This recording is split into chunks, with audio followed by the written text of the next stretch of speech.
Hey guys, we're Team MDT, and today we're going to talk about shooting out of vehicles. I'm Mike. I'm Keely. And I'm Chad.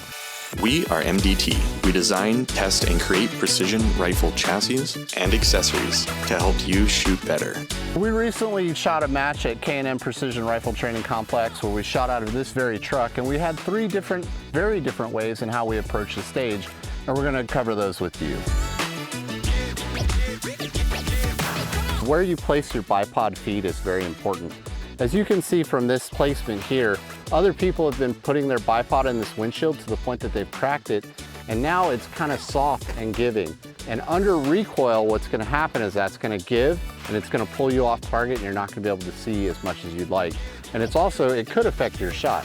So just by moving forward another inch or two, I'm now way more stable. Generally speaking, on the windshield or the reinforced part right next to the windshield is going to provide you a very solid point. What I'll do is I'll shoot with my feet on the windshield, and then I'll slide out here on the kind of the bounciness of the hood and show you with the trigger cam the difference between the two in stability. I elected to keep it really simple in just one bag this whole stage. I didn't want to use the bipod on here. I saw a lot of people slipping, and I knew that right here on the hood was going to be pretty stable. Same thing with the end of the truck bed. One thing you want to be cautious of if you're going to use a bag only, which I do that a lot myself, you want to pick spots on top of the railing that are very stable. It's a good idea to pick where there's a vertical support in the bed, or slide yourself all the way over to the side so that you can build a position and tie yourself right into the side of the cab. So I elected to use a staircase bag in the rear, and what this does is it provides some stability, so I have 2 points of contact. Sometimes when you get in the bed of a pickup truck, you're not exactly sure how stable or wobbly the rail is going to be. So I chose to use tripod rear support, and I really feel like I can see shots better and make a good follow-up shot. I don't like to build my position behind the rear wheel. I feel like the suspension has more vibrations and it takes longer for it to damp out.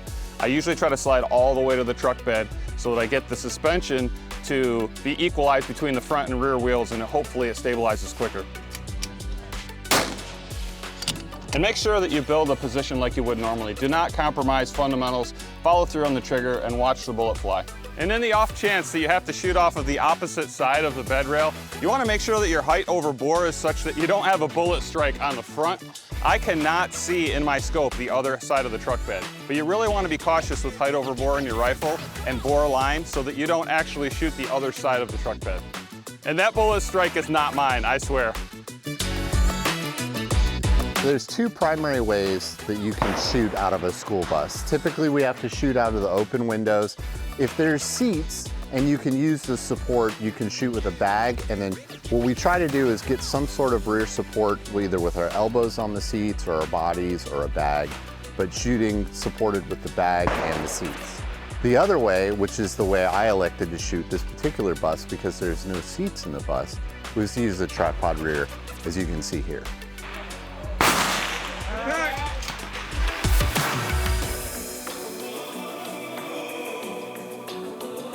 So I'm 6'4". If we're able to get in the trailer ahead of time, that's always the best scenario, but sometimes they make you start on the ground. If I'm gonna enter a trailer from the ground, I'll grab the chassis, not the barrel. I'll grab the chassis, put my bag here, and I'll kind of just do a one leg up and get into the trailer. So I'm a little bit shorter, so I approach this a little bit differently. I want to get into the back of this trailer as safely as possible without compromising, my gun or anybody else. So I throw the bag in, ground the rifle. I leave my bipod on so that I have a safe way to put my rifle down. One knee up, leverage myself up, and then into the trailer. The most common approach you're gonna see to a stage like this is just a front bag and your rifle.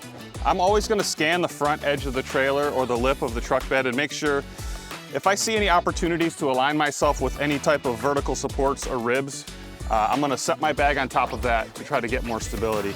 In this case, the corners are out of play because it doesn't allow me to get lined with the target. So I'm just gonna build a position anywhere here on the middle of this trailer bed. Since this position is pretty low, I'm actually gonna go seated for this. It allows me to get lower and in line with the bore of the rifle and get my shoulder behind the buttstock.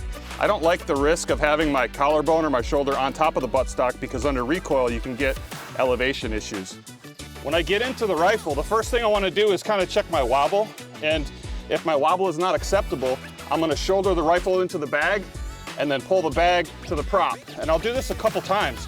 I wanna see this rifle lock up on this bag and be at its natural point of aim. And then when I relax my grip, I wanna see that reticle hopefully inside the target.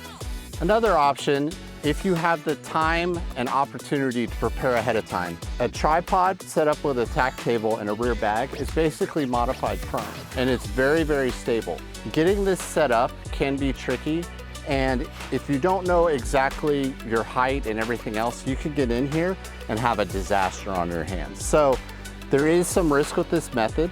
It is not something you want to try for the first time in a match unless somebody has it all set up for you already. But if you can, it's super stable and we'll show you.